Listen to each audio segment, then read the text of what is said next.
एक चटनी बहुत आम है और अल्हम्दुलिल्लाह इस वक्त मैंने कई लाख लोगों को वो चटनी पे लगा दिया।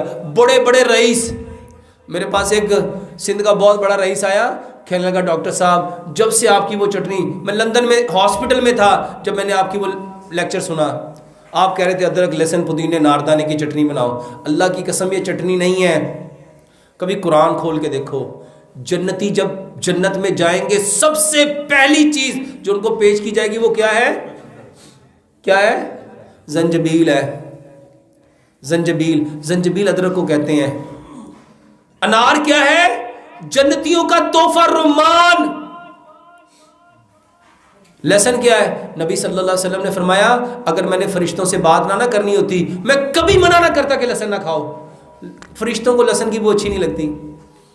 70 बीमारियों की शिफा है इसमें, 70 बीमार। लेकिन लहसुन कौन सा? देसी वाला, चाइना वाला नहीं। और आज लोग कहते हैं डॉक्टर साहब चटनी खाई पेट खराब हो गया। और केमिकल वाला अदरक, केमिकल वाला लहसुन, और देसी लहसुन कहां चला गया? अपने घरों में लहसुन उगाओ। उस भाई के खेत में गया, वल्लाह उसने ऐसे ढेर लगाया हुआ लहसुन का।